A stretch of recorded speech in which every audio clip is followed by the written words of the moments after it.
नमस्कार. जय जय रघुवीर समर्थ. देशस्थ ऋग्वेदी ब्राह्मण संस्थेतर्फे सर्व समर्थ भक्तांचं मनपूर्वक स्वागत. जास्त वेळ कोणाचाच घेणार नाहीये, कारण आपल्याला छानपैकी अरुणाताईंचं निरूपण ऐकायचं आहे. जो छान 9 ते 10 दिवस आपला इथे पारायण सोहळा झाला, त्याच्या संदर्भात थोडंसं बोलण्यासाठी संस्थेतर्फे मी डॉक्टर सोतेनाथ क्षीरसागर, आमच्या महिला शाखा अध्यक्ष यांना इथे आमंत्रित करते.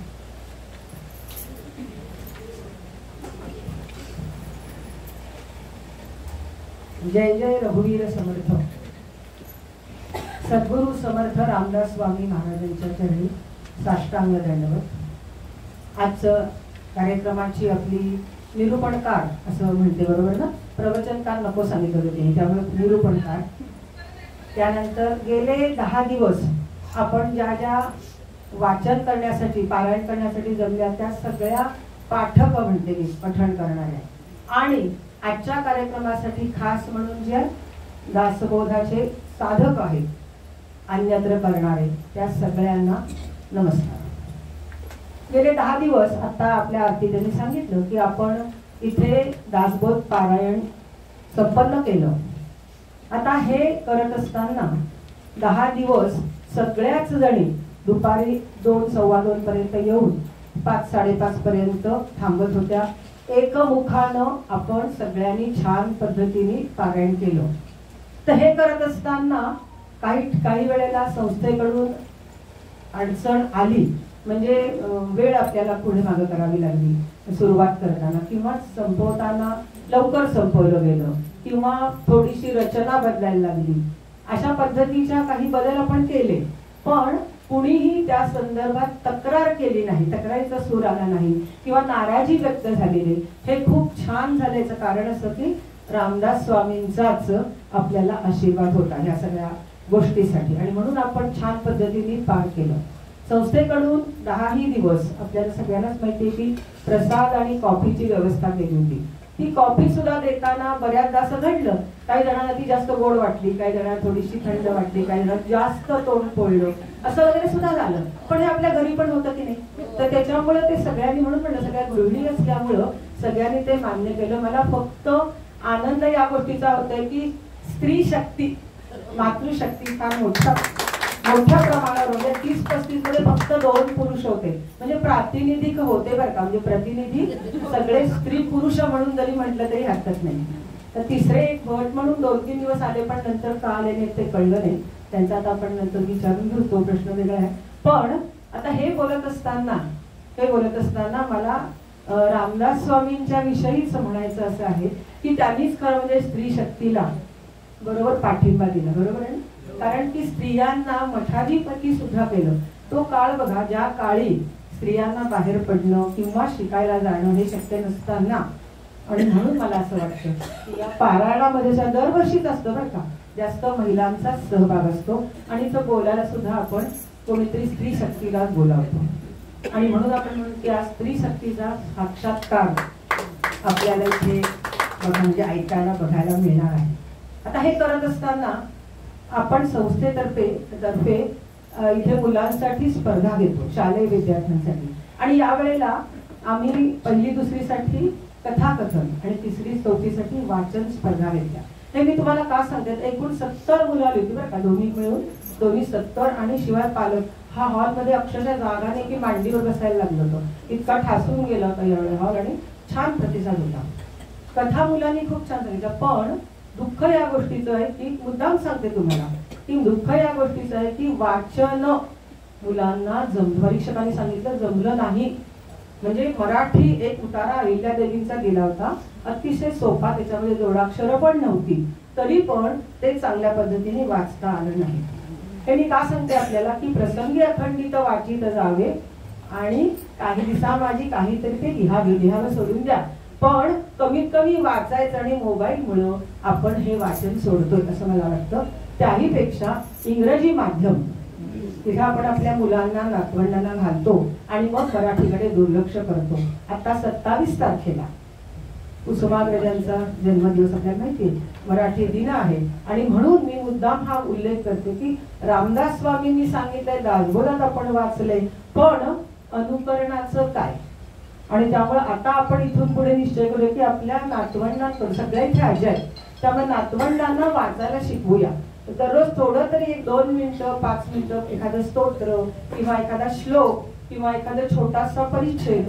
कंटाळा करतात, आपल्याला माहितीये मुलं, पण तरी आपण जर बसलो आणि आपण मोठ्याने वाचलो तर त्यांना आवडतं बरं का. प्रयोग हे केलेले आहेत, घरी पण केले, दारी पण केले, म्हणून सांगते संस्कार वर्गातून आपण करतो की नाही.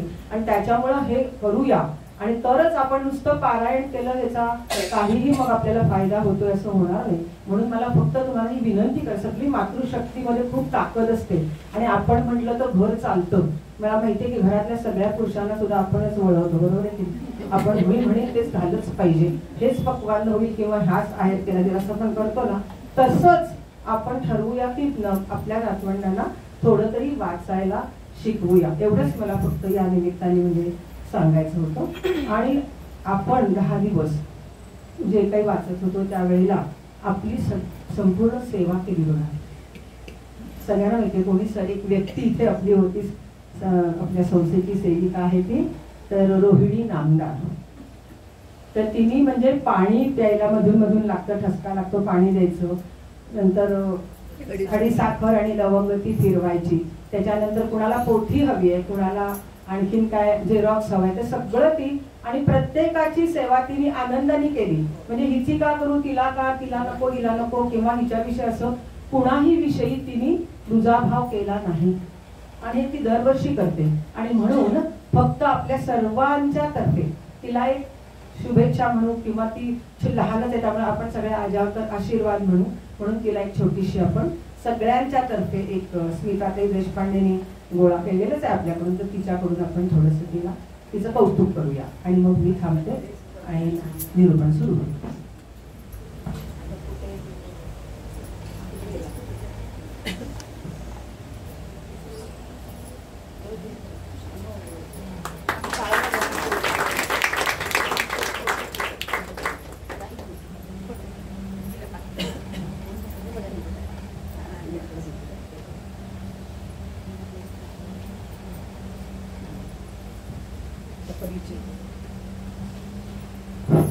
सर्वांना नम्र विनंती, कृपया फोन आपले सायलेंटवर ठेवा, तिला डिस्टर्ब नको व्हायला.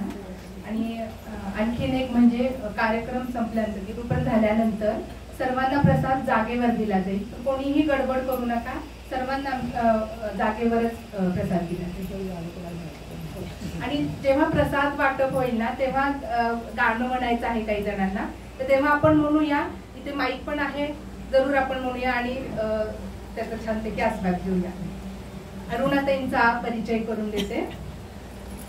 त्यांचे शिक्षण BSc CA IIB LLB आणि PG DBM अर्थात post graduate diploma in bank management, bank of India 40 वर्षे सर्व्हिस करून सिनियर मॅनेजर म्हणून त्या निवृत्त झाल्या. बँकेत असताना 23 वर्षे अधिकारी संघटनेचे काम केले. सर्व बँकांच्या अधिकारी शिखर संघटनेचे राष्ट्रीय पातळीवर उपाध्यक्ष या पदावरून त्यांनी नेतृत्व केलं आहे. अधिकारी महिला शाखेचे चेअरमन पद सांभाळले. महिलांचे अनेक कार्यक्रम केले आहेत. त्यांना गाण्याची आवड आहे आणि आता गाण्यामध्ये त्यांचं शिक्षण चालू आहे. आणि अजून एक आनंदाची गोष्ट म्हणजे देशस्थ ऋग्वेदी ब्राह्मण संस्थेच्या त्या कमिटी सदस्य आहेत. त्यामुळे आम्हाला खूप आनंद होतो आमच्या कमिटी मेंबरचंच निरूपण आज इथे ऐकायला मिळेल. निवृत्तीनंतर आदरणीय मकरंद बुवा रामदासी यांच्या प्रवचनामुळे त्यांना परमार्थात गोडी निर्माण झाली आणि आता त्या कथा निरूपण करतात. वेगवेगळे विषय घेऊन त्यावर बोलण्याचा यथाशक्ती प्रयत्न करतात. मी ऐकले 1-2दा, खूप छान तिने त्याच्यामध्ये आता हे केलेलं आहे. तर अरुणाताईंना विनंती की त्यांनी निरूपण सुरू करा.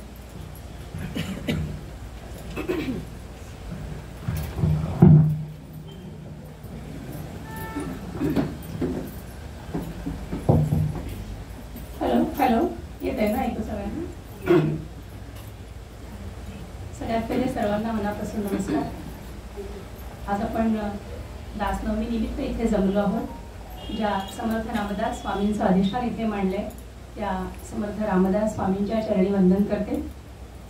आपल्यामध्ये अनेक ज्येष्ठ श्रेष्ठ महिला आहेत ज्या या सगळ्या क्षेत्रामध्ये खूप पुढे असतील.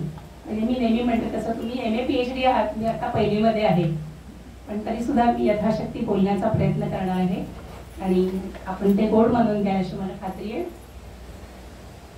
देशस्थ रुग्वेदी संघाच्या मी कमिटी मेंबर आहे, त्यामुळे या संस्थेतर्फे होणाऱ्या कार्यक्रमामध्ये मी माझी कला सादर करते किंवा निरूपण करते याचा मला जास्त आनंद होतोय आणि मला ही संधी दिल्याबद्दल मी संघाचे मनपूर्वक आभार मानते. आज आपल्याकडे सगळं असतं, नसतो तो फक्त वेळ. आणि असं असून सुद्धा इतक्या पूर्ण या 9 दिवसाच्या पारायणानंतर सुद्धा आपण सगळेजण इथे थांबलेले आहात. कारण 1 तासाचा तरी म्हणजे 45 मिनिटं ते 50 मिनिटाचा हे आहे. हा वेळ इथे द्यावा आणि इथे थांबावं ही जी प्रेरणा तुम्हाला सगळ्यांना मिळाली, त्या प्रेरणा देणाऱ्या आपल्या हृदयस्थ परमात्म्याला मी नमस्कार करते आणि सुरुवात करते. समर्थानेच एका ठिकाणी म्हटलंय ना, व्याघ्र सिंह भयानक देखोनी भयचकित लोक, पण त्यांची पिल्ली तयापुढे निशंक खेळती. या न्यायाने मी तुमच्या पुढे खेळणार आहे आणि ते तुम्ही त्या माऊलीच्या नजरेतनं बोर्ड मानून घ्या अशी मला खात्री आहे. सुरुवात करते. वक्रतुंड महाकाय सूर्यकोटी समप्रभ निर्विघ्नं कुरु मे देव सर्वकार्येषु सर्वदा. शुकासारखे पूर्ण वैराग्य जाचे वसिष्ठा परिज्ञान योगेश्वराचे. कवी वाल्मिका सारिखा मान्यैसा नमस्कार माझा सद्गुरु रामदासा. सह्याद्री गिरीचा विभाग विलसे मांदार शृंगापुरी. नामे सज्जन जो नृपे बसविला श्री उर्वशीचे दिरी. साकेताधिपती कपी भगवती हे देव जाचे शिरी. तेथे जागृत रामदास विलसे जो या जना उद्धरी. जय जय रघुवीर समर्थ. 3 वेळा म्हणूया म्हणजे सज्जनगडापर्यंत पोहोचेल. जय जय रघुवीर समर्थ. जय जय रघुवीर समर्थ.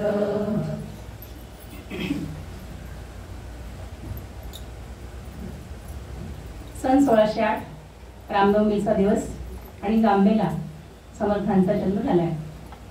सूर्याजी पंत ठोसर आणि राणूबाई यांच्या पोटी हे अनमोल असं रत्न जन्माला आलं. आपल्या सगळ्यांना माहितीच आहे. जन्मानंतर 12 वर्ष हे बाळ आपल्या आई वडिलांच्या प्रेमात इथे राहिलेले आणि त्यानंतर सावधान म्हटलं गेल्यानंतर खरंच सावधान झाले आणि लक्षात आलं की माझा जन्म हा 4 चौघांसारखा नाहीये. मुलं बाळ संसार करणं हे माझ्या आयुष्याचं इच्छित नाही. हे ज्या क्षणी लक्षात आलं त्या क्षणी बाळ निघून गेलंय, हा मुलगा निघून गेलाय आणि त्यानंतर 12 वर्ष टाकळीला तपश्चर्या केली. समर्थांची उग्र तपश्चर्या आपल्याला माहिती आहे. गुडघ्याखालचा भाग हा पाण्यात असायचा. पाण्यात उभं राहून त्यांनी गायत्री केलेली आहे आणि सूर्याकडे बघून. त्यामुळे गुडघ्याखालच्या भागाला मासे चावलेले आहेत, लचके तुटलेले आहेत आणि कमरेच्या वरचा भाग हा सतत सूर्याकडे बघत असल्यामुळे काळा पडलेला आहे. असं त्यांचं ते रूप त्यावेळेला तिथे झालेलं आहे. पण एकदा मनात निश्चय केला की तो तडीच न्यायचा, हा जन्मजात स्वभाव. त्यामुळे तिथे कठोर अशी तपश्चर्या केली आहे आणि आता प्रभू रामचंद्रांचाच आदेश झालाय की आता तू देशाटन कर, या राज्यामध्ये या राष्ट्रामध्ये फिर आणि इथे काय काय घडतंय ते समजून घे. आज्ञा शिरसावंद्य मानून हा मुलगा निघालाय. आता हा काळ जो आहे ना हा मुघलांचा काळ आहे. आपल्याला माहिती आहे 1526 मध्ये आजचं जे उझबेकिस्तान आहे त्या भागामध्ये राज्य करणारा जो बाबर होता त्यांनी दिल्लीवर स्वारी केली. त्यांनी खरं स्वारी का केली की त्याला तिथे पैसे कमी पडत होते. त्या भावाभावांच्यात भांडण झाली. त्याचा फरजाना नावाचा जो प्रांत होता तिथून त्याला त्याच्या भावाने हाकलून दिलं होतं. ते राज्य त्याला परत हवं होतं. त्याला पैशाची गरज होती आणि आपल्या भारत देशामध्ये सगळीच माहिती होती. अत्यंत सुजलाम आणि सुफलाम असा देश होता. म्हणून त्यांनी इकडे आक्रमण केलं आणि तो बाबर 1526 मध्ये जो इथे आला ते नंतरच्या काळात 1707 मध्ये जेव्हा औरंगजेब गेला तोपर्यंत यांची डायनेस्टी चालूच होती. त्यातला अत्यंत वाईट काळ होता हा औरंगजेबाचा होता. कसं होतं त्यांचं वागणं? औरंगजेबाच्या राज्यात म्हणजे हे नवीन काही नाही, आपल्याला सगळ्यांना माहितीच आहे. उभी शेताच्या शेत कापून दिली जायची, म्हाताऱ्या माणसांना मारलं जायचं. जिथे जिथे सैनिक असे घुसायचे एखाद्या एरियामध्ये, आणि लहान मुलं, त्या घरातल्या माणसांना काय वाटायचं, आपल्या आपल्या छोट्या बाळांना बाहेर पाठवूया, मग यांनाही मुलं आहेत ना, मग यांच्या मनामध्ये वत्सलतेचा भाव येईल आणि ते काही करणार नाही, म्हणून छोटी मुलं म्हणे बाहेर पाठवायची. ते क्रूर यवंत असे, त्या छोट्या मुलांनाच घ्यायचे, मोठे मोठे खेळ असायचे त्यांच्या हातामध्ये, आणि त्या दाराच्या दरवाजाला लाकडी पळ्या असायच्या, त्यालाच ते ती खेळाने ती मुलं मारून तिथे क्रूस सारखे अडकवायचे. स्त्रियांच्या बाबतीत तर काही विचारायलाच नको, अत्याचार करायचा, भ्रष्ट करायचा, पळवून द्यायच्या, हे सगळं चाललं होतं. विचारणार कोणाला? कारण जो आलेला माणूस आहे, राज्य करायला आलेला आहे, लुबाडायला आलेला आहे, त्यांचेच राजे त्यांचेच न्याय कुणाकडे मागणार. आणि ही अत्यंत वाईट परिस्थिती जी होती, या परिस्थितीचं वर्णन उत्तर प्रदेश मधले एक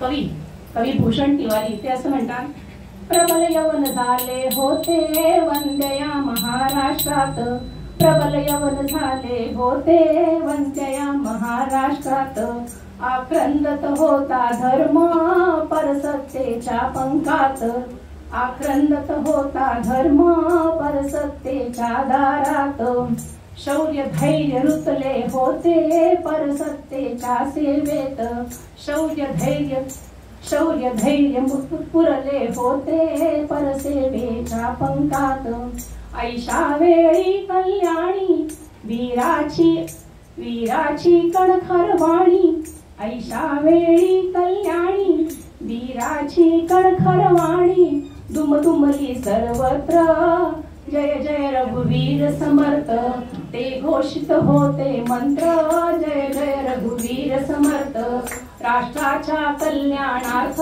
जय जय रघुवीर समर्थ, विश्वाच्या कल्याणार्थ जय जय रघुवीर समर्थ. देशाटनाला निघालेल्या या मुलाच्या लक्षात आलं की परिस्थिती काय आहे. सगळ्यांकडे जोर आहे, शौर्य आहे, शक्ती आहे, पण प्रश्न काय आहे की ह्यांना एकत्र कसं आणायचं आणि यांच्यामध्ये स्वाभिमान जागृत कसा करायचा. मी जन्माला आलोय तर फक्त गुलाम म्हणूनच का, मी पण कुणावर राज्य करेन, निदान माझ्यावर कुणाला राज्य करू देणार नाही, अशी भावना हे स्फुल्लिंग आतमध्ये यायला पाहिजे ना. आणि या मुलाच्या लक्षात आलं की हे काम आता मला करायचंय. आणि मग सुरू झालं देशाटन. कसं सुरू झालं, ठिकठिकाणी ज्यांना आपली मतं पटतायत अशा तरुणांना बरोबर घ्यायचं, एखाद्या गावामध्ये जायचं, तिथे एक 7-8 दिवस मुक्काम करायचा, त्या गावातल्या लोकांमध्ये मिक्स व्हायचं, मिसळायचं. आणि लक्षात घ्या, आपण ना एखाद्याला जर जेवायला घातलं ना तर तो माणूस विसरेल कदाचित, पण आपण एखाद्याच्या दुःखामध्ये सहभागी झालो असू ना, त्याचं दुःख ऐकून जरी घेतलं असं, म्हणजे आपण ते सोडवू शकणार नाही कधी कदाचित, पण एखाद्याचं दुःख आपण ऐकून जरी घेतलं ना तर तो माणूस आपल्याला विसरत नाही. ही माणसाच्या स्वभावाची नाळ ह्या मुलाने ओळखली होती. आणि लोकांच्यात जायचं, दुःखाबद्दल चर्चा करायची, परिस्थिती कळते तिथे काय आहे, आपलं आजच्या भाषेत बोलायचं तर ऍसेट काय आहेत, लायबिलिटी काय आहेत हे समजून घ्यायचं. आपल्या बाबतीत एक गोष्ट खूप चांगली आहे की आपण धर्माचं काही असेल तर एकत्र येतो. बघा आपले वेगवेगळे उत्सव बघा, आता हा पारायणाचा निमित्त बघा, आपण छान एकत्र येतो. आणि कदाचित पहिल्या दिवशी माझ्या बाजूला जी बसली असेल ती महिला माझ्या ओळखीची नाहीये, पण 8 दिवसांनी ती माझी मैत्रीण होऊन जाते. आपण येतो की येतो, गप्पा मारतो, बोलतो. समर्थांनी हे ओळखलं होतं. आणि अशा प्रकारे त्यांनी लोकांना एकत्र आणायचं कसं, तर त्यांनी ते पहिलं म्हणजे त्यांचं सकाळी सगळ्या मुलांना बोलवून व्यायाम करायचा. इतकं कौतुक वाटतं ना, म्हणजे कौतुक शब्द आपण खूप लहान होतो, आपण बोलणं योग्य नाही, पण किती विजन असावं. सकाळी साधारण 5:30-6च्या सुमाराला मुलांना बोलावं आणि असा व्यायाम करायला सांगावं. कसं आहे, आपण जर स्वतः करत असू ना तर आपलं बोलणं पटकन समोरचा ऐकतो. मी जर उलटावून शाया हाकत असेल तर माझं कोण ऐकणार नाही. पण समर्थ स्वतः, काय समर्थाची शरीर अशी होती, 6-6.5 फूट अशी उंची, असा मस्त केशसंभार काळा भोर मानेपर्यंत रोळणारा, आणि ती दाढी नाभी कमलापर्यंत पूर्ण अशी येणारी दाढी, आणि बाहू कसे असे त्यांचे आपण फोटो बघतोच, बाहू असे पिळदार. म्हणजे त्याचं वर्णन असं करतात बखरीमध्ये की जुन्या दारांना जे आडसर लावायचे ना बंद करायला, त्या आडसरासारखे त्यांचे बाहू असायचे. आणि बोलणं अत्यंत करारी पण तितकंच गोड सुद्धा. आणि वागण्यामध्ये एक प्रकारचं द्रष्टाच माणूस, हा म्हणजे जगातला वेगळाच माणूस, त्यामुळे यांचा प्रभावही पटकन पडायचा. मुलं यायची सकाळी, मुलांना त्यांना आवडीचं दिलं तर त्यांना निर्माण होतो ना आनंद. आपण संस्कार केंद्र जेव्हा चालवतो तर छान छान गोष्टी सांगतो, छान छान त्यांचे खेळ घेतो, मुलांना आवडतं ते, त्यांना तिथे यावंसं वाटतं. समर्थांनी बरोबर हे हेरलं होतं. याप्रमाणे सकाळी अशी छान मुलं यायची, असं व्यायाम करायची छानपैकी. व्यायामाचं महत्व खरं आपल्याला माहिती आहे, पण मला असं वाटतं कधी कधी की आपणच ते तेवढं बिंबवलं नाही नंतरच्या काळात. आज काय झालंय, आपली मुलं सुद्धा जी आहेत ना ही अत्यंत हुशार आहेत, बरीचशी IT मध्ये आहेत, लाखोनी पैसे कमवत आहेत, पण त्यांना वेळच नाही व्यायाम करायला. उलट्या सुलट्या वेळा आहेत, रात्री 10:30-11 पर्यंत त्यांचं काय ते ऑनलाईन आहे, कॉल्स आहेत, त्यामुळे उठायला उशीर, या चक्रात ती मुलं सापडली आहेत. पण मला काय वाटतं यांनी एक अर्धा तास काढला पाहिजे. गोंदवलेकर महाराज नाम घ्या म्हणून सांगायचे सगळ्यांना. एक व्यापारी होता, त्यांनी त्या व्यापाऱ्याला सांगितलं की तुला जर आयुष्यात खरं सुख मिळायचं असेल, बरं वाटायचं असेल तर तू नाम घे. तुळाचे माझा एवढा करोडोचा व्यवहार आहे, मला झोपायला 1-1.5 वाजतो आणि मला लवकर उठायला लागतं, मी कसं नाम घेणार, मला वेळ नाहीये. महाराज खूप छान त्याला म्हणाले होते, अरे जेव्हा तुला जुलाब होतो तेव्हा तू 10 वेळा जातोस की नाही, मग ते 9 वेळाचे जातोस ना, तो वेळ वाचलाय असं समज आणि नाम घे. वेळ हा आपल्यालाच काढायचा आहे. आपल्या मुलांनी हे करायला हवे, नाही तर काय होईल, वयाच्या 50-55 बँकेमध्ये 1-2 कोटी असतील, 1-2 फार्म हाऊस, 1-2 फ्लॅट असतील आणि खूप काही असेल, तुफान पैसा असेल, पण तो उपभोगायची अंगामध्ये शक्ती नसेल. असं व्हायला नको. आणि मुलींच्या बाबतीत तर मुलींना 2 पदार्थ कमी आले तरी चालेल, त्यांना म्हणजे काय एक स्त्री म्हणून काय जे आपण अभिप्राय असतं ते कमी आलं तरी चालेल, पण त्यांना सेल्फ डिफेन्स करता आला पाहिजे. कुठल्याही उलट्या सुलट्या वेळेला जर त्या एकट्या आल्या, कुठे मोटारीत आल्या, स्कूटरवर आल्या, तर काहीही प्रसंग आला तर त्यांना तो फेस करता आला पाहिजे. यासाठी मुलींनी आणि अर्थातच मुलांनी व्यायाम करणं गरजेचं आहे. आज सुद्धा आपल्याला ही गरज जाणवते. त्यावेळेला समर्थांनी हे लोकांमध्ये बिंबवलं आणि त्याप्रमाणे त्यांना प्रतिसाद मिळायला लागला. सकाळी छानपैकी व्यायाम करायचा, नंतर दुपारी तिथे वेगवेगळ्या ठिकाणी चर्चा करायची लोकांशी जाऊन. बघा, बहिर्जी नाईक हे शिवाजी महाराजांचे मुख्य होते, त्यांचे असिस्टंट कोण त्याची कुठेही नावं आलेली नाहीत. आठवून बघा, कोणीही बाबा बहिर्जींचा उत्तर होता असं नाही. लक्षात घ्या, ही सगळी जी मंडळी होती ना समर्थांच्या बरोबर, ही सगळी बहिर्जी नाईकशी जोडलेली होती. आग्र्याहून जेव्हा निघाले महाराज आणि जे पोचले 1.5 महिन्यानंतर, त्यावेळेला त्यांना वाटेमध्ये घोडे कुणी बदलले, त्यांना जेवण कुणी दिलं, त्यांना आसरा कुणी दिला, कारण अवतार पूर्ण बदललेला आहे, कळत नाही हा शिवाजी राजा आहे. यावेळेला संपूर्ण वाटेमध्ये हे समर्थांचे शिष्य होते. हे शिष्य इकडे शिष्यही होते, त्यांनी युद्धाचं शिक्षणही घेतलं होतं. त्यामुळे ज्या इतक्या लढाया लढलेत शिवाजी महाराज, इतक्या अनंत लढाया लढलेत, मावळे आले कुठून? हे जे शिष्य होते, हे मावळे पण होते, हे गुप्तहेर पण होते आणि हे समर्थांचे शिष्य पण होते. केवढा विचार आहे पहा, हे सगळं शिक्षण त्या तरुणांना देण्याचं काम समर्थांनी केलेलं आहे. आणि रात्री असायचं ते समर्थांचं कीर्तन. मला कधी कधी वाटतं खरंच एखादी क्लिप देवाची मिळाली तर काय बहार होईल ना. ते शक्य नाहीये. अशी ती उंची आणि असे त्याला काही साधनं नव्हती वाद्याची वगैरे, असे 10-10, 15-15, 20-20 टाळकरी असायचे आणि समोर गर्दी किती. महालक्ष्मीच्या प्रांगणामध्ये ज्यावेळेला वेण्णाच जायच्या त्यावेळेचं वर्णन की नभा माझी तारांगण, अशी तुफान गर्दी माणसांची, माणसंच माणसं.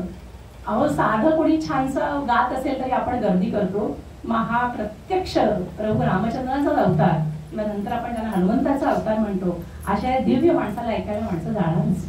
आणि अशी ती करारी माणी, अशी 3-3, 4-4 तास कीर्तन चालायची आणि असा तो सुंदर माहोल असा, खूप माहोल होता. समर्थांनी कीर्तनाचं वर्णन दासबोधामध्येच केलंय की कोपऱ्यामध्ये जाऊन असे ते टाळ वाजवायचे आणि पोटभर कीर्तन नाही करायचं. बायका तांदूळ निवडत बसल्या आता नाही. त्या माणसाने जो अभ्यास केलेला आहे तो अभ्यास तुम्ही तुमच्यामध्ये स्वाहा करून घ्या, तुमच्या मेंदूमध्ये तुम्ही गुंतवून घ्या, अशी समर्थांची अपेक्षा आहे. त्यांची स्वतःची कीर्तनं पण तशीच होती. अशा प्रकारे समाज घडवत चालले आणि हे कुणाला कळणारच नाही ना की याच्यातनं काही घडतंय. आणि हेच शिवाजी महाराजांचे जे पाठीराखे होते हे याच्यातनं निर्माण झाले. सेतू माधवराव पगडी आपल्याला माहिती आहे, प्रसिद्ध असे इतिहास संशोधक आहेत. त्यांना चमत्कार फारसे पसंत नव्हते किंवा पटत नव्हते. प्रत्येकाचा एक स्वभाव असतो.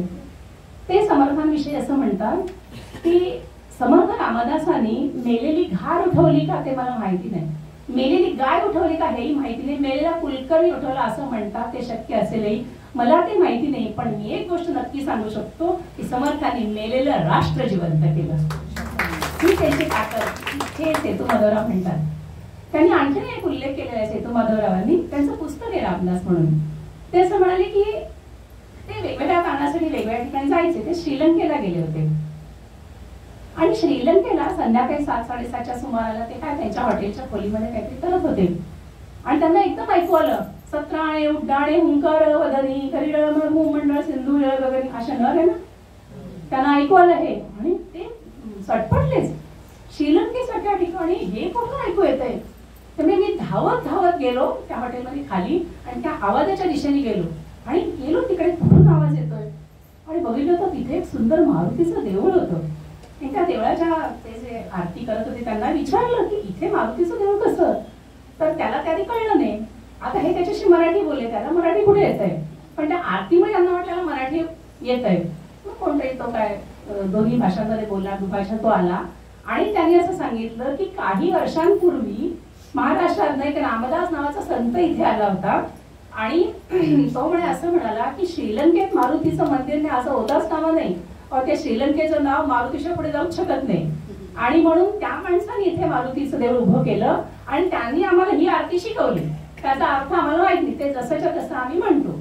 आणि त्यांनी आमचे जे दादा परदादा होते त्यांची म्हणे जेवणाखाण्याची सोय लावली. ह्या मंदिरामध्ये आम्हाला पूजा वगैरे करायचं काम दिलं. त्यामुळे आजूबाजूच्या एरियामध्ये परिसरात फुलं म्हणा, तुळशी, दुर्वा, जे आपण वाहतो देवाला, गंध असेल, या सगळ्याचा म्हणे बिझनेस सुरू झाला, व्यवहार सुरू झाला. त्या लोकांना रोजीरोटी मिळाली आणि आम्हाला सांगितली ही आरती म्हणे, ही आरती आम्ही म्हणतो.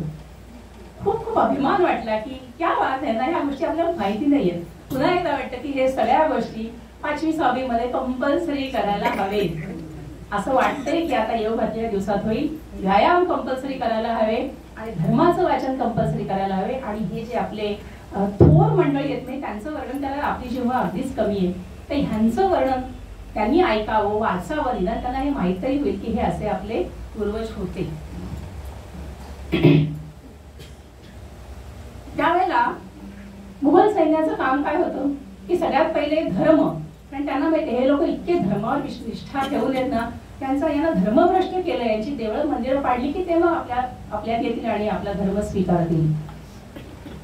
ट्रॅव्हर्नियर नावाचा एक प्रवासी आहे, आपण नाव ऐकलं असेल. हा इटलीत आलाय बरं का. मी इटलीत येण्याची पद्धत त्यावेळी सुरू होती आणि मग त्याला नंतर सुचलंय काय काय उद्योग करायला. तर ट्रॅव्हर्नियर हा जो प्रवासी होता हा ग्वाल्हेरच्या जवळ कोलारस नावाचं गाव आहे, इथे हा राहायला होता. सगळं ऑब्झर्वेशन करून लिहिणं जे असतं ना, असे काही काही जण करायचे तसंच होता. तर त्यांनी असं लिहिलंय की औरंगजेबाच्या म्हणजे मुघल सैन्याने काही हत्तींना प्रशिक्षण दिलं होतं. त्यांना दारू पाजायची आणि मग मंदिर असताना त्या मंदिरावरती ढुशा मारायच्या. अशा 5-5, 10-10 हत्तीने ढुशा मारायच्या. म्हणजे ते मंदिर खिळखिळ होतं, त्याचे जे काय दगड वगैरे ते सुटतील आणि मग त्या आतल्या मूर्ती फोडायचं त्यांना प्रशिक्षण दिलं होतं त्या हत्तीनं. कारण त्यांची कला एवढी होती आपल्या पूर्वजांची की ती अशी मूर्ती अशी करून देणारी नव्हती. त्यामुळे त्या हत्तींना ते मंदिराच्या चिरा पाडायच्या आणि आतमध्ये ते 4-4, 5-5 हत्ती जायचे. आपली जागा कमी असते घरी, जेवढं शक्य तेवढं जायचे. त्या मूर्ती पाडायच्या आणि त्या मूर्ती बाहेर त्याच्यावरती हत्ती नाचवायचे. त्यांनी शिक्षण दिलं, तुकडे तुकडे झाले पाहिजे आणि हे सगळे तुकडे पायखान्यात लावले जायचे, संडासमध्ये लावले जायचे. त्यांचं राज्य होतं आणि आपल्यामध्ये आवाज करायची हिंमत नव्हती. कालाचा दोष नको, त्यावेळेला काय असेल ते असेल, अशी परिस्थिती होती. हे सांगायचं कारण असतं की ट्रॅव्हलने असं लिहितो की ह्या समर्थांनी आपल्या देशाटन करताना 1111 मारुतींची स्थापना केली, पण यांच्या एकाही मारुतीच्या देवळाचा एकही दगड किंवा एकही ढेकूळ ते फोडू शकले नाही. काय वापरलं असेल, कुठलं टेक्निक वापरलं असेल, आपल्या कल्पनेच्या पलीकडचं आहे. असं त्यांचं पूर्ण राज्यभर चाललेलं आहे आणि सगळ्यांना एकत्र करणं हे चाललेलं आहे. 12 वर्षाच्या भ्रमंतीनंतर समर्थ आलेले आहेत आणि त्याच्यानंतर त्यांचं जे साहित्य आहे त्या साहित्याची ते निर्मिती करतायत. पिप्पूल लेखन म्हणजे एक त्यांनी दासबोध जरी नुसता लिहिला असताना तरी ते अजरामर झाले असते. म्हणजे आपल्या पिढ्यानपिढ्या त्यांचे ऋणी राहिल्या असत्या. पण यांचा अनंत असा अफाट आहे. आत्मबोध आहे, नंतर दासबोध आहे, नंतर आत्माराम आहे, मनाचे श्लोक, अप्रतिम असे मनाचे श्लोक आहेत. फक्त आपलं काय होतं, आपण लहानपणी म्हणजे थोडासा दोष आपलाच आहे, लहानपणी मनाचे श्लोक म्हणतो, पाठ करतो, पहिलं बक्षीस मिळतात, आपण विसरून जातो. खरे मनाचे श्लोक हे आयुष्यभर आपल्याला पुरणारे आहेत किंवा आयुष्यभर जे लागतील, ज्याच्यातलं तत्वज्ञान ते आपल्याला आयुष्यभर लागणार आहे, त्यासाठी अतिशय महत्वाचे आहे. मगाशी त्या व्यायामाचा उल्लेख करताना मला एक सांगायचं होतं, ते राहिलं. त्याच्यात खूप सुंदर असं समर्थांनी म्हटलेलं आहे. म्हणजे आपली जर तब्येत धड नसेल तर आपण काही करू शकत नाही. अगदी साधी सर्दी खोकला आला ना तरी 4 माणसात आपल्याला जावत नाही, कारण आपल्याला ते ऍब्सॉर्ब होत नाही. समर्थांनी इतकं छान म्हटलंय, धकाधकीचा मामला कैसा घडे अशक्ताला, नाना बुद्धी शक्ताला म्हणूनच शिकवावी. शक्तीने मिळती राज्ये, युक्तीने कार्य होत असे, शक्ती युक्ती जये ठाई, तेथे श्रीमंत रंगती. किती छान लिहिले ना, म्हणजे आयुष्याचं सार आहे. म्हणजे साठीनंतर आपल्याला धड आयुष्य जगायचं असेल तर त्याचा पाया हा आपल्याला लहानपणापासूनच घातला गेला पाहिजे. आणि ह्याचं कर्तृत्व किंवा हे करायची जबाबदारी ही अर्थातच पालकांची. मुलांना तेव्हा काही फारसं कळत नाही. समर्थांनी शाळेला ही अशी आता लेखनाकडे येते. मनाचे श्लोक आहेत, दासबोध आहेत आणि अनेक अनेक असे त्यांचं स्फुट लेखन आहे. दासबोध हा आहे ना, खरं आता पण आपण अनेक प्रवचन कीर्तन ऐकतो. दासबोधातल्या एकेका समासावरती 10-10, 15-15 दिवस किंवा महिना त्याच्यावरती प्रवचन चालू असतात. त्या दासबोधामधल्या काही गोष्टी मला ज्या आवडल्या, म्हणजे अनेक गोष्टीच आवडल्या आणि 2-3 गोष्टींचा उल्लेख करते. आपला स्वभाव आताचा कसा आहे की आरेला कार्य म्हणायचं. म्हणजे आता ते दिवस गेले की समोरच्याने एक कानफडा दिली की दुसरं कानफड पुढे करायचं, आणि दुसऱ्या कानफडात मारले तर पुढे काय करायचं, पुढे नाही पुढे काही करायला. त्यामुळे आरे म्हटले की त्याला कार्य केलं पाहिजे. हेच आपण केलं असतं तर 47 आणि 55 कोटी आपल्याला खंडणी द्यायला लागली नसती. आणि नंतर हा जो सतत डोक्याला त्रास आहे, हजारो कोटी रुपयाचा डिफेन्सवर जो खर्च आहे हा आपला वाचला असता. अक्षरशः भारताची प्रत्येक महिन्याची अर्थव्यवस्था ही साधारण वर्षभराच्या आपल्या बजेटमध्ये तिकडे जातीये. आणि कोणासाठी, ज्यांना अक्कल नाही त्यांच्यासाठी. त्यांनी म्हणजे असं आहे ना, शेवटी समोरना माणूस एक जरी धनुष्य एक बाण मारणार असेल तरी त्याच्यासाठी सेफ्टी म्हणून आपल्याला खूप करायला लागतं ना. फक्त त्याच्या पुढेच नियंत्रण राखून चालत नाही. पण आपलं दुर्दैव किंवा त्यावेळेला जी काही मंडळी होती त्यांची लायकी शब्द बरोबर नाही इथे बसून म्हणणं, पण तेच आहे, त्यांची लायकीच नव्हती. पण आपली पात्रता ती होती की आपल्याला ती लोक मिळाली. ठीक आहे, दिवस बदललेत, हेही नसे थोडके. आणि असा दणदणीत विजय झालेला आपण बघतो. आणि काय तिकडे कुंभमेळा चाललेला आहे, डोळे दिपतायत हो, अक्षरशः अंगावर काटा येतो ती चित्र बघून. कोणी जगातला विचार करू शकेल इतकी कोटी माणसं इथे आंघोळ करायला येतात, 50-50, 70-70 हजार रुपये खर्च करून येत आहेत आणि सगळं व्यवस्थित पार पडते. थोडंसं काहीतरी झालं की त्याचा गळगळा होणारच आहे, हे नेहमीच होणार आहे. पण खरोखर या पर्वाला आपण जाऊ नाही शकलो, काही जण आपल्या ते जाऊ नाही आले असतील, पण ते बघायला आपण साक्षीदार आहोत याचाही मला अगदी खूप अभिमान वाटतो. तर मला मी दासबोधातल्या काही श्लोकांकडे येते. त्याच्यात किती छान म्हटलंय बघा, हुंब्यास हुंबा लावणी द्यावा टोणप्यास टोणपा. मला भयंकर आवडतात हे शब्द. लवंदास पुढे उभा करावा दुसरा लवंद. काय सणसणीत आहे ना, म्हणजे माणूस कळतोय लिहिणार काय. धटासी आणावा धट, उद्धटासी पाहिजे उद्धट. समर्थ का नव्हतात तुम्ही त्या 47 साली? का आमच्या लोकांची अक्कल जी गेली होती कुठेतरी ती नाही तुम्ही सुधारली? खटनटासी खटनट अगत्य करी. खूप आवडलं मला हे. मला काय आठवतं माहिती, आपल्यातले बऱ्याच जणी अनेक संस्थांशी जोडलेलो आहोत, आपणही जोडलेलो आहोत. आणि बघा प्रत्येक संस्थेमध्ये ना 90% लोक काम करणारे असतात म्हणून ती संस्था उभी राहते. पण त्याच्यातले 4-5% लोक असं असतात ना, त्यांना करायचं काही नसतं पण नावं ठेवायला पुढे असतात. तुम्ही काय करायला घ्याच की नावं ठेवायला मी पुढे आहेच. पण त्यांना ना असं खुर्चीवर कोणी बसलं की त्यांचा जीव जळतो, त्यांना खुर्चीवर बसायचं असतं. पण ती खुर्ची कोणाला मिळते? ते कष्ट ज्यांनी केले मागे त्यांना मिळते ना. अशा माणसांची पण गोड वागायचं का? मला तर आठवतंय मी बँकेत होते तर काही असतात ना आपले AGM असतात आणि याच्यात ही जी 2-4% माणसं असतात ती येतातच आणि तुम्ही जे काय केलं असेल त्याच्यावरती पाणी फेडायचा प्रयत्न करत असतात. आम्ही पण दासबोध वाचला होता ना, मग आम्ही काय करायचो, आम्ही पण 4-5 असे लावून खट उभे करायचो. यांनी काही सुरुवात केली की त्यांनी हो बोलायला सुरुवात करायची, किंवा यांनी काही सुरुवात केली की कॉफी वाटायला सुरुवात करायची किंवा खाऊ वाटायला सुरुवात करायची. माणूस असा आहे ना, खाऊ असेल तर त्याचं लक्ष जातं, थोडंसं खालच्या पातळीचे. पण ह्यांना असंच उत्तर द्यायला पाहिजे ना, नाही ते ह्यांचे ज्यांनी काही केलं नाही त्यांनी नाही आवाज करायचा. त्यामुळे हे समर्थांचं अगदी मस्त.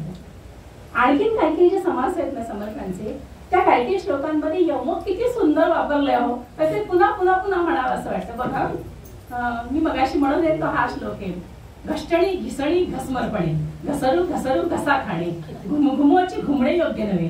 किती छान वाटतं ना म्हणायला हे. नंतर त्यांनी ना प्रवचन कीर्तन करत, त्याच्यावरती पण समास आहेत, आणि सगळ्यात महत्वाचं कसं करू नये ते त्यांनी दिलंय. मला वाटतं त्या मी वाचणं आवश्यक होतं, मी वाचून आले बरं का. त्यांनी असं म्हटलंय, टक टक टक टक करू नये, वटवट वटवट करायची नाही, टाळ्या टाळी टिकवू नये. म्हणजे तुम्ही म्हणता ते समोरच्याने आक्षेप घेतला तर ते पण ऐकून घ्यायचं. मी आता इथे ना मी मला जे मांडायचं ते मांडणार. सगळ्यात पुढे मला कळलं टमटम टमटम लावू नये. किती छान आहे. आणि कंटाळवाडी म्हणजे दिलाय पाहून तास, बाई बोलते तास झाला, सव्वा तास झाला, कधी जायचं, कॉफी कधी येणार, अरे वास कर ना, तुला जेवढा वेळ मिळाला दिलाय, थांबलं पाहिजे. इतकं सुंदर आहे. म्हणजे समर्थांनी आपल्या नाडी जे म्हणतात ना ती नाडी ओळखली. खरं असं वाटतं चायला आपण असू का कुठेतरी समर्थांच्या इर्द गिर्द, ऍटलीस्ट प्रेक्षक म्हणून त्यांना बघितलं असेल का आपण, काय माहिती भगवंताला माहिती. असा समर्थांचा दासबोध आहे. खूप छान छान त्यांनी मनाचे जे श्लोक जे रचले त्याच्यातला मला एक खूप आवडणारा एक श्लोक मी इथे उद्धृत करते. म्हणजे सांगायचं तर आहे सगळ्यांना, भगवंताचं सांगायचंय, पण ते कंटाळवाणं होतं का माने ना. असं आहे ना, शेवटी कडू गोळी पण ती शर्करावर गुंडीत असते तेव्हा आपल्याला खावीशी वाटते.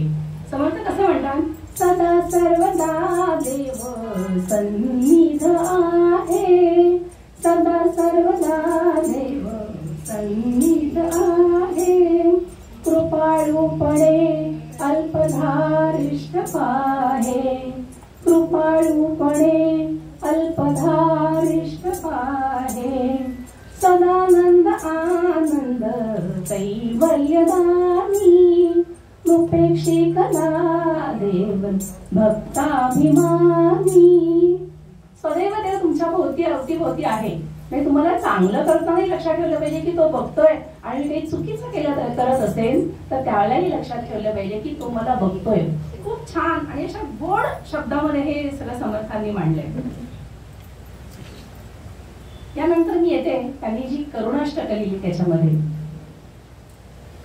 तो जो 12 वर्षाचा काळ आहे त्यावेळेला आपल्याला त्यांची दिनचर्या माहिती, आपण खूप ठिकाणी वाचली आहे की ते सकाळी तपश्चर्या करत असतील, व्यायाम करत असतील, आणि त्याच्यानंतर दुपारी 2 ते 3 तास ते त्या काळाराम मंदिरामध्ये जात असत आणि अनेक प्रवचन कीर्तनाच्या पायापाशी बसून ऐकत असत. आणि संध्याकाळची वेळ होते. संध्याकाळची वेळ म्हणजे कशी की सूर्य बुडलाय पण अजून पूर्ण अंधार झाला नाहीये, आणि रात्र झाली आहे पण अजून चंद्र वर आलेला नाहीये. ही जी वेळ असते ना ही अतिशय कातर वेळ असते, सांज वेळ असते. बघा आपल्यालाही अनुभव असेल की अशा वेळेला कधीतरी आपण जर एकटं असतो ना, आपली प्रेमाची माणसं जवळ नसतील ना तर मन असं कातर होतं, सैरभैर होतं. आणि या अशा वेळेला समर्थांच्या मनात काहूर येत असेल. स्वतःच घर सोडले त्यामुळे कुणाला काही म्हणायचा प्रश्न नाहीये. पण खाण्यापिण्याची चिंता आहे म्हणून का दुःख होते? नाही. माझं राष्ट्र ह्या मुघलांच्या तावडीत आहे, मला या राष्ट्राला मोकळं करायचंय. इकडे त्या भावना आहेत, इकडे प्रभू रामचंद्रांची भक्ती करण्यात चाललंय. हे देवा तुम्हाला कधी भेटशील? 13 कोटी वेळा श्रीराम जय राम जय जय राम हा जप केलेला आहे. समर्थांनी श्रीरामांची भेट व्हावी असे सगळे कातर असे भाव त्यांच्या मनामध्ये आहेत. आणि अशा वेळेला त्यांच्या मुखातनं ही करुणाष्टक आलेली आहे. या करुणाष्टकांना तुलना उपमा दिली जाते हे मारव्या रागामध्ये आहे. आणि मारव्या रागाला षड्ज आणि पंचम नाहीये. आईबाप नसलेला असा तो राग म्हटला जातो. आणि आईबाप जाऊ देव, ज्यांची आई गेलेली लहानपणी त्यांचं आयुष्य किती कठीण असतं आपण पाहिलंय. पण आईसारखं प्रेम करणार नाहीच ना कोणी. कितीही प्रेमाची मावशी असो मामी असो शेवटी ती आई नसते. आणि या भावना समर्थांच्या मनात आल्या. समर्थ म्हणतात अन्न नाही, वस्त्र नाही, सौख्य नाही जनांमध्ये, आश्रयो पाहता नाही, बुद्धी दे रघुनायका, युक्ती नाही, बुद्धी नाही, विद्या नाही विवंचिता, नेणता भक्त मी तुझा, बुद्धी दे रघुनायका. श्रोतेव, आपण जर संध्याकाळच्या वेळेला आपल्या घरामध्ये समर्थांच्या मूर्ती पुढे उभारून किंवा फोटो पुढे उभारून हे म्हटलं ना तर डोळ्यातलं पाणी आल्याशिवाय राहत नाही. ही ताकद आहे त्या माणसाची, भावना होती असं त्याच्यामध्ये, त्यामुळे डोळ्यातनं पाणी आल्याशिवाय राहतच नाही. हेच समर्थ अतिशय उत्तम प्लॅनिंग करणार आहेत. ते त्यांना म्हटलं जातं की त्यांनी जे आयुष्याचं जे परिमाण आखलं ते तर कॉर्पोरेटच होतं. म्हणजे आज मोठे मोठे MBA वगैरे झालेले जे लेक्चर्स वगैरे घेतात त्याच्यामध्ये हेच शिकवलेले आहे. त्यांनी सांगितलं की प्रत्येक क्षणाची आपल्याला किंमत असली पाहिजे. गेलेला क्षण हा कितीही हजार, माऊलींनी पण म्हटलंय, कितीही हजारो लाखांचं तुम्ही सुवर्ण दिलं तरी तो क्षण परत येणार नाही. समर्थ म्हणतात घटका गेली पळे गेली तास वाजे झणाणा, घटका गेली पळे गेली तास वाजे झणाणा. आयुष्याचा नाश होतो, आयुष्याचा नाश होतो, राम कारे म्हणाना. घटका गेली पळे गेली तास वाजे झणाणा, आयुष्याचा नाश होतो, राम कारे म्हणाना. अशा छोट्या छोट्या त्यांच्या ज्या ओळ्या आहेत किंवा श्लोक आहेत त्याच्यामधनं त्यांनी आपल्याला खूप काही शिकवलंय. आणि असं जे शिकवलं आहे की ते अख्ख्या आयुष्यावर आपल्याला उपयोगी पडणार आहे. समर्थ असंही म्हणतात, म्हणजे अख्ख्या आयुष्याचं सार मला नेहमी याच्यात वाटतं. कळेना पुढे काय होणार आहे, कळेना तनु कोठपर्यंत आहे. आम्ही किती टीम करत असतो. माझा जरा कोणी अपमान केला की मी पक्क लक्षात ठेवते की मी हे सोडणार नाही, ती 2 दिवसांनी भेटत. ते आहे ना उदाहरण की मला जर साडी 100 रुपयाची दिली असेल तर 10 वर्षांनी मी तिच्या मुलाच्या लग्नामध्ये 100 रुपयाची साडी देते का? अरे त्या 100ची किंमत आता गेली 10 रुपये. 20 करणं नाही विसरत आपण किंवा म्हणतो, म्हणजे मी म्हणते मी पण तेच करते हा निराळा. शिवाय आपण बायका छान करतो, माहेर नाल्याला व्यवस्थित नीट ठेवतो, सासरच्या फंक्शनला ते. आणि सासर कधीतरी पकडलं गेलं ना तर प्रॉब्लेम येतो बरं का, काळजी घ्या. मुद्दा असा की हे आपलं जातच नाही, पण आपला तो स्वभाव जो आहे त्यासाठीच ते म्हणतात कळेना तनु कोठपर्यंत आहे. माहित नाही कुठला पुढचा श्वास आहे का नाही माहिती नाहीये. कळेना मरावे स्वदेशी विदेशी, कळेना गती काय होईल कैसी. एक आयुष्याचं जे तत्व आहे, सार आहे, हे समर्थांनी आपल्याला दिलंय. त्यांचं प्लॅनिंग बद्दल आपण बोललो. त्यांनी तो जो त्यांचा संप्रदाय निर्माण केला होता रामदासी, त्यांना एक युनिफॉर्म दिला बघा. ती एक छाटी, एक प्रकारची छाटी हे रामदासी मंडळी वापरतात. आजकाल मोठ्या मोठ्या कंपन्यांमध्ये पण युनिफॉर्म आहेत. त्याचं त्यावेळेला कारण काय असेल बघा. कम्युनिकेशनची साधनं काही नाहीये, फोन नाही, ईमेल नाही, व्हॉट्सअप ग्रुप नाही की चला आज कीर्तन आहे, निरूपण आहे, सगळ्यांनी या, एका मिनिटात 256 लोकांना मेसेज होऊ शकत नाही. पण त्यांनी हा जो छाटीचा युनिफॉर्म जो नेमला, असा ड्रेस घातलेला कोणीही माणूस आला ना की लोकांना लगेच वाटायचा हा मला मदत करणार आहे. म्हणजे माझ्या आयुष्यात काही प्रॉब्लेम आला तर कदाचित मी शेजारी सांगणार नाही, पण ह्या माणसाला सांगेन, कारण एक आत्मविश्वास त्या व्यक्तींबद्दल समर्थांनी निर्माण केला होता. किती याचाही विचार कसा केला असेल ना, कशी त्यांना ही कल्पना सुचली असेल भगवंत जाणील. ज्यावेळेला समर्थ कीर्तन करायचे किंवा प्रवचन प्रश्न करायचे त्यावेळेला ते नेहमीच सांगायचे की सगळ्यांनी सगळ्यांचं ऐकावं. असं नाही की एकाच माणसाचं ऐकावं. तुम्ही एकाच माणसाचं ऐकून त्या माणसाच्या मताचे होऊ शकता, पण असं नाही, तुम्ही सगळ्यांचंच ऐकायचं. म्हणजे तुम्ही तुमची बुद्धी वापरून विचार करू शकता की मला यातनं काय घेता येईल. समर्थ म्हणतात उदंडांचे उदंड ऐकावे, परी ते प्रत्येक पाहावे, खरे खोटे निवडावे अंतर्यामी. म्हणजे मी म्हणतो म्हणून नाही, तुम्ही विचार करा आणि तुम्हाला यातलं काय योग्य वाटतं त्याप्रमाणे करा. समर्थांनी हे जे जशास तसं वगैरे जे सगळं लिहिलेलं ना ते बघितल्यानंतर मला ते आठवतं, साई से सच्चा रहो सज्जन से सद्भाव, साई से सच्चा रहो सज्जन से सद्भाव, दुनिया में ऐसा रहो जैसा पडे डाव. समोर माझ्यासमोर कसा माणूस आलाय तसंच मला वागलं पाहिजे. यानंतर बऱ्याच जणांना आवडणारी, म्हणजे जी बऱ्याच जणांना लागू पडतात, म्हणजे इथे असलेल्या नाही, तो मोठा समाज महत्वाचा म्हणजे मूर्ख लक्षण. असं म्हणतात ना की जे हे समर्थांचं, समर्थ म्हणे शिवाजी महाराजांना भेटलेच नव्हते असा पण क्लेम करणारे आहेत. लोकांमध्ये मूर्ख माणसांची काही कमी नाहीये, हे सगळे त्यात बसणार आहेत. त्यांना कळणार काय कुठे ते शिवाजी महाराज आणि कुठे ते समर्थ. समर्थांच्या स्वभावामध्ये एक प्रकारचा गंभीरपणा आहे. समर्थ करारी आहे, त्यांच्या त्या कुबडीमध्ये तलवार आहे.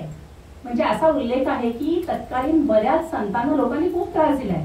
माऊलींना तर किती त्रास दिलाय. हो, 4 घरी जायचे भिक्षा मागायला, संन्याशाची पोरं म्हणून कोणीतरी काहीतरी द्यायचं त्या झोळीत, तर ते येऊन ती झोळी पाडायची, त्याच्यामध्ये माती टाकायची, त्याच्यावर नाचायचं, काय जिलबीचा तुकडा असेल असं करायचं की त्याच्या बाळांनी खाऊ नये. असा समाजाने त्यांना त्रास दिलाय. समर्थ कडकडीत काम, दरार असायचा. समर्थांना नमस्कार पण म्हणे लोक लांबून करायचे, नको अंगावर तर काय घ्या, आणि जास्त बोललं तर ती कुबडी हाणतीलच. समर्थांपासून लांब राहायचे. पण या समर्थांच्या स्वभावामध्ये थोडासा मिश्किलपणा होता बरं का. फार उल्लेख नाहीये त्याचे, आणि खूप म्हणजे अशा मोठ्या मोठ्या पुस्तकांमध्ये नाहीयेत, पण एक छोटासा प्रसंग जो माझ्यापर्यंत पोहोचला तो सांगते.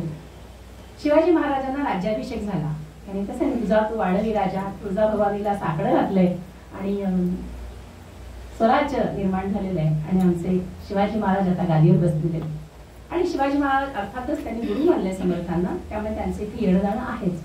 आणि ते एकदा आलेले सज्जनगड त्यावेळेला झालेला नव्हता, त्याच्या आधी म्हणजे मला वाटतं शुद्धलबाईमध्ये वगैरेच ते आलेले असतील आणि जेवणं झालेली आहेत. राज्याभिषेक झाल्यानंतर राजाने म्हणजे काहीतरी सोडायचं असतं, काहीतरी आवडणारी गोष्ट, म्हणजे न आवडली सोडायची नाही, तसं नाही करायचं, चिटिंग नाही करायचं खऱ्या अर्थाने. आणि असं कानावर आलं होतं की शिवाजी महाराजांनी तांबूल सोडला बरं, आणि समर्थ तांबूल खायचे कारण समर्थांना कफचा त्रास होता.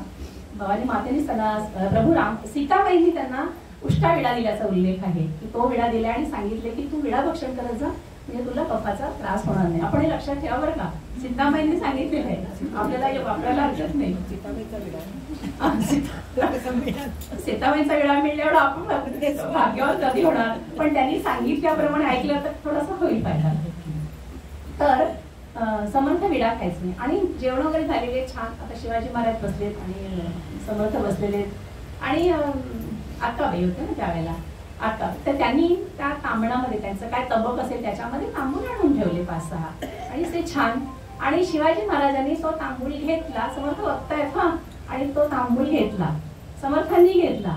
समर्थांनी शिवाजी महाराजांचा तांबूल खाऊन पूर्ण व्हायची वाट पाहिली आणि मग समर्थ म्हणताय, राजे असे ऐकतो आहे आपण तांबूल त्यागला आहे. आता कोणी असं तर चपापेल की नाही, आपला गुरु कळताय ना, वड्याचा मोह आहे, खायचा नाही वडा, पण मी खाल्ला, पकडलं कोणी आहे ना, कस तरी होईल ना.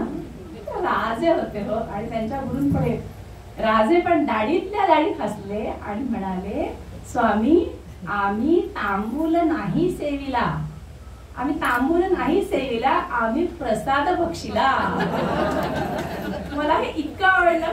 काय असेल गुरु शिष्याची जोडी की याचं बळ तुझं चुकलं हे यांनी सांगितलं, पण माझं कसं चुकलं नाही तेही राजाने सांगितलं. बोला बोला राजा छत्रपती शिवाजी महाराज की.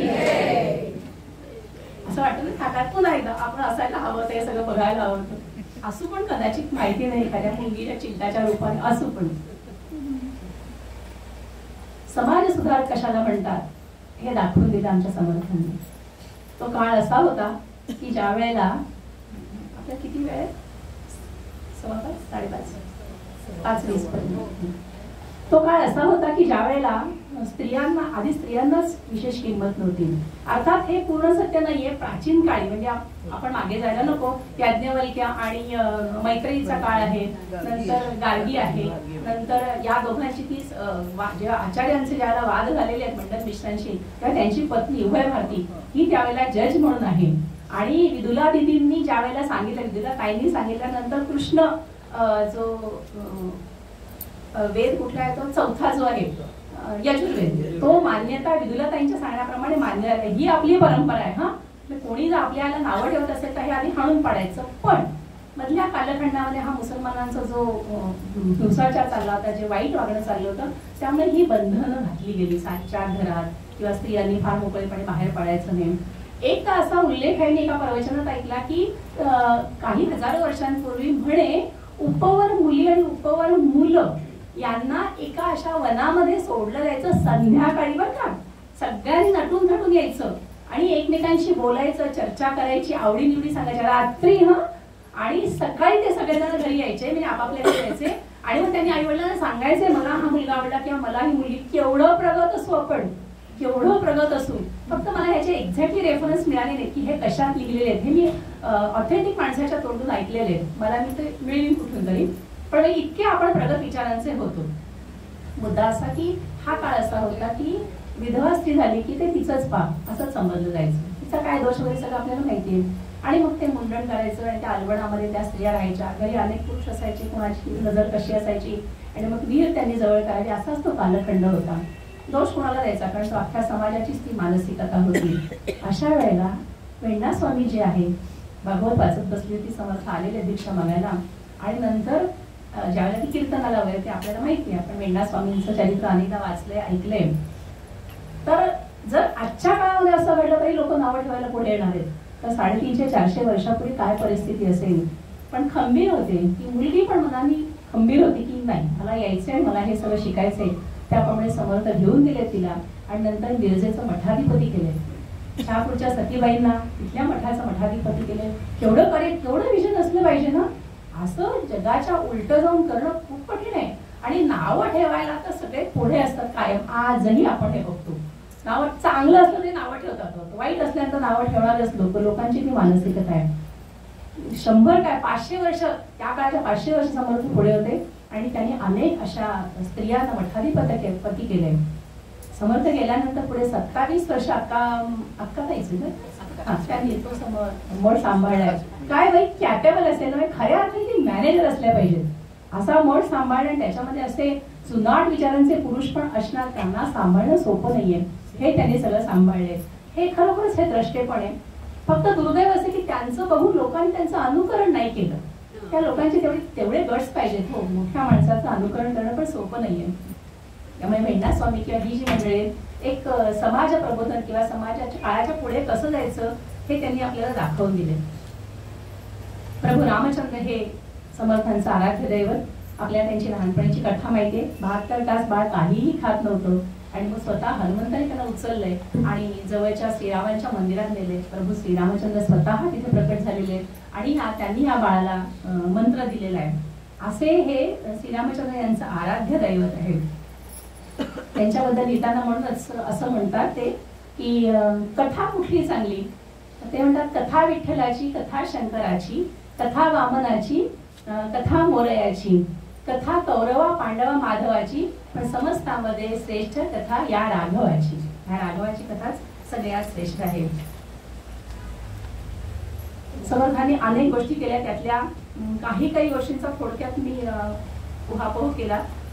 खूप डिटेल जाणं शक्य नाही. एवढंच म्हणता येईल की दासबोधाच्या बद्दल मला एक म्हणायचं राहिलं की दासबोध हा सगळ्या ग्रंथांसारखा नाहीये, तो गुरु शिष्य संवाद आहे.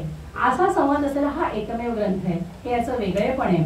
याच्यामध्ये समर्थांनी अनेक गोष्टी शिकवल्या. त्यातला मला आणखीन एक ओवी उद्धृत करावीशी वाटते की मला खूप आवडते. जगायचं कसं, जगताना ज्या आयुष्यामध्ये सुख आहे त्या आयुष्यामध्ये दुःख येणारच. आनंद जिथे आहे तिथे तो आनंद गेल्यानंतर वाईट हे वाटणारच आहे.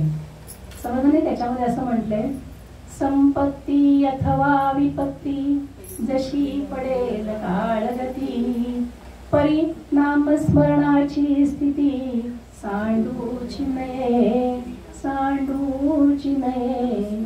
पुढे अनेक अनेक संतांच्या आयुष्यात जेव्हा अशी परिस्थिती आली तेव्हा त्यांनी हे डोळ्यासमोर ठेवले की कितीही सुख आलं तर हुरळून जायचं नाही आणि आयुष्यात कितीही दुःख आलं तर त्यांनी होरपळून जायचं नाही, शांत राहायचं. भगवंताचं नामस्मरण, एक आपला विश्वास जो आहे ना तो आपण हालू द्यायचा नाही आणि तो नाही हालू दिला तर आपण नक्कीच या आयुष्यामध्ये करून जाऊ शकतो.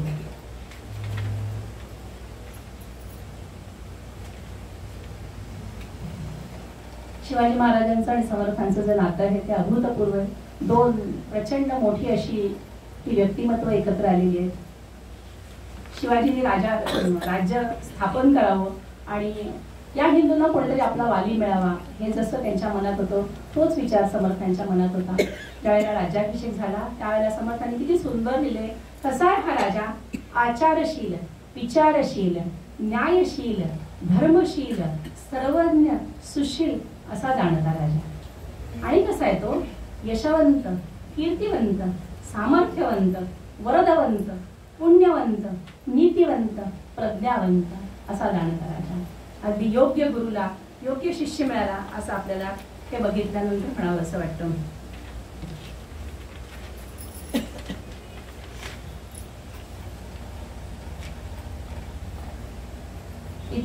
इतिहासाच्या पानांमध्ये अनेक नावं येतात जातात. त्यांची कर्तृत्व सगळ्यांना मान्य होतातच असं नाही, कारण बऱ्याचदा आपण स्वतःचे विचार त्याच्यामध्ये घालतो आणि त्यामुळे ते विचार ऍक्सेप्ट किंवा स्वीकारायची आपली मानसिकता नसते. पण समर्थांच्या आणि शिवबाईंच्या बाबतीत अनेक फोटो उपलब्ध आहेत. म्हणजे चित्र त्यावेळेला काढली तेव्हा फोटोग्राफी तर नव्हती. समर्थांनी स्वतः लिहिलेलं लिखाणही आपल्याला तिकडे सापडतं. त्याच्यावरती अनेक लोकांनी निरूपणं केलेली आहेत. त्याच्यामधून समर्थ ही कशी व्यक्ती आहे याचा आपल्याला थोडासा अंदाज येतो. 1680 मध्ये शिवबा गेले. समर्थांना असं वाटायला लागलं की ज्यासाठी माझा जन्म होता, जे स्वराज्य सुराज्य निर्माण व्हायला हवं तर ते झालं आणि ते राज्य निर्माण करणारही गेला. आणि समर्थांचं मन या सगळ्यातनं हळूहळू आपण ज्याला अलिप्तपणा म्हणतो तसं व्हायला लागलं. आता समर्थांनी अन्नपाणी बंद केलं, फक्त थोडंसं दूध त्या एका छोट्याशा मडक्यातनं ते घेत असत. ते पण त्यांची फारशी इच्छा नसायची, फारसे बोलत नसत. उपदेश करणं, भजन कीर्तन सगळंच आता हळूहळू बंद केलेलं आहे आणि बऱ्याच वेळा समाधीतच असायचे. आणि एक दिवशी ते सांगतात अक्कांना की आता माझी जायची वेळ आली बरं. अक्का म्हणतात नका स्वामी, असं बोलूच नका, तुम्ही जायचा विचारच मला सहन होत नाही. अक्का आणि कल्याण त्यांच्या डोळ्यातनं पाणी यायला लागतं. समर्थ म्हणतात इतकी वर्ष माझ्याबरोबर राहिलात ना, आणि मग मी शिकवलं ते गेलं कुठे सगळं. अक्का म्हणतात सांगणं वेगळं हो गुरु आणि ऐकणं वेगळं. जेव्हा माझे स्वतःचे गुरु मला उद्या देहात दिसणार नाही त्यावेळेला काय होणार आहे हे माझं मला सहन होईल का. समर्थ म्हणतात मी जरी देहाने गेलो तरी मी तुमच्यामध्ये आहेच, ग्रंथ रूपाने आहे, दासबोधाच्या रूपाने, आणि मी अनंत काय इथे राहणारच. आणि तो दिवस येतो. समर्थ सगळ्यांशी सकाळी छान बोलतायत, सगळ्या शिष्यांना बोलवून त्यांनी उपदेश केलेला आहे. आणि आता कळलंच आहे सगळ्यांना की आता समर्थांची जायची वेळ आलेली आहे आणि शांतपणे समाधी अवस्थेत बसलेले आहेत. सगळे उपदेश करून सगळ्या मठांमध्ये काय काय व्यवस्था करायची ती केलेली आहे. एक आणखीन मुद्दा राहिला, आपण ज्याला कन्सॉलिडेशन म्हणतो ना, म्हणजे समजा 10 ठिकाणी तुमची मंदिर आहेत तर त्याचा एकत्रित एक उत्सव गडावर शिवथरकाळीमध्ये किंवा नंतर सज्जनगडावर केला जायचा. आणि तिथे प्रत्येक महंतांनी लेखाजोखा द्यायचा आहे, त्यांनी काय चांगलं केलं आणि काय वाईट केलं, आणि त्यांनी काहीही केलं नसेल तर त्याची उचलबांगडी व्हायची. म्हणजे हे त्यावेळेला त्यांनी केलं की तुम्ही काम न करता पोझिशनवर बसायचं नाही मठाधिपती म्हणून, तुम्ही काम केलं पाहिजे, ते मला दाखवलं पाहिजे. आणि या सगळ्यांचं एकत्रीकरण व्हायचं. त्यामुळे जसं आचार्यांनी नाही का दक्षिणेतल्या मंदिरामध्ये उत्तरेचे पुजारी ठेवले, पूर्वेच्या मंदिरात पश्चिमेचे पुजारी ठेवले, का एकत्र येतील, संस्कृती एकमेकांमध्ये मिक्स होतील, विचारांचं आदान प्रदान होईल. तसाच हा प्रकार होता. ह्या सगळ्यांचं एकत्रीकरण व्हायचं आणि त्या महंतांनी योग्य काम नाही केलं तर त्याला काढून टाकायची त्यांनी सोय केली होती. म्हणजे खरंच विचार करण्यासारखी गोष्ट आहे की असं नाही आहे मंदिराचं म्हणजे कोणी पण आलं तर चालेल, नाही, त्यांना काढून टाकायची पण त्यांनी तिथे व्यवस्था केली होती. ह्या सगळ्या ठिकाणचे महंत आणि सगळे शिष्यगण हा जमलेला इथे. आणि समर्थ श्रीरामांच्या नावाने जोरदार आरोळी ठोकतात.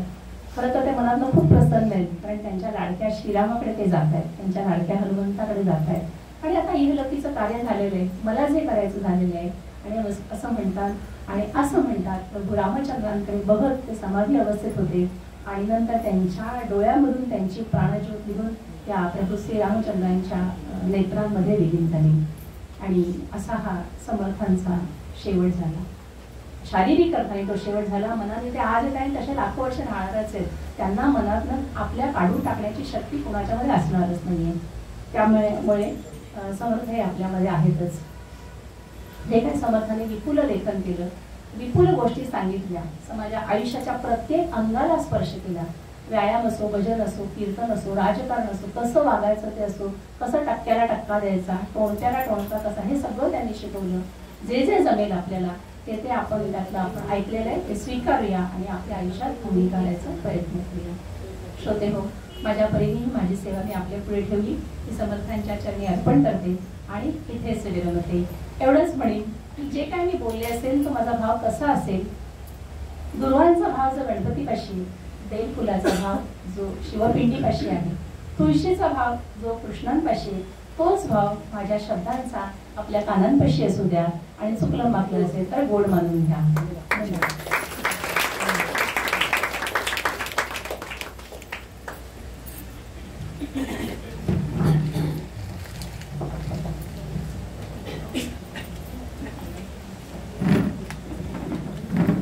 धन्यवाद.